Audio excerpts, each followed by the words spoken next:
আপনি কি আপনার বাচ্চাকে নিয়মিত সুজি খাওয়ান? তাহলে অবশ্যই সতর্ক হওয়া প্রয়োজন এখনই। কারণ, কারণ হচ্ছে আমাদের বাচ্চারা যখন ৬ মাস শেষ করে তারপরে থেকে তার প্রধান খাবার হয়ে দাঁড়ায় সুজি।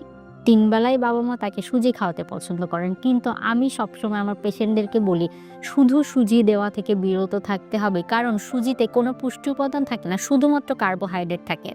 অনেক ক্ষেত্রে দেখা যায় বাবা-মা খুব স্যাটিসফাই হয়ে যায় যে সুজি খাচ্ছে, আমার বাচ্চা তো খুব নাদুস-নুদুস হয়ে যাচ্ছে। কার্বোহাইড্রেট জাতীয় খাবার খেলে তো বাচ্চা অবশ্যই নাদুস-নুদুস হবে, তার ওজন বাড়বে। কিন্তু তার শরীরে পর্যাপ্ত পরিমাণ পুষ্টির চাহিদা কিন্তু পূরণ হয় না। কারণ সুজিতে তেমন একটা প্রোটিনের ঘাটতি পূরণ করতে সাহায্য করে না, শরীরে রক্ত তৈরি করতে সাহায্য করে না।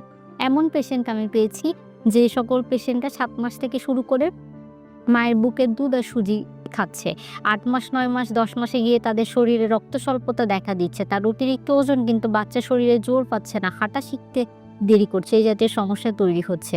তাই অবশ্যই চেষ্টা করতে হবে বাচ্চাকে পুষ্টি উপাদান সমৃদ্ধ খাবার দেওয়ার জন্য। সুজি দিলেও আপনি দিনে ১ বার তাকে সুজি দিবেন। অন্য বেলাগুলো প্রোটিন জাতীয় খাবার, বিভিন্ন ভিটামিন, মিনারেলস জাতীয় খাবার, বিভিন্ন ফলমূল, শাকসবজি, মাছ, মাংস, দুধ, ডিম, ডাল, বাদাম এগুলো বাচ্চার খাদ্য তালিকা অন্তর্ভুক্ত করার জন্য। এগুলো বিভিন্ন ফরম্যাটে বাচ্চার খাদ্য তালিকা অন্তর্ভুক্ত করার জন্য কোন বয়সে কোনটি দিতে হবে এই বিষয়ে যথেষ্ট জ্ঞান থাকতে হবে।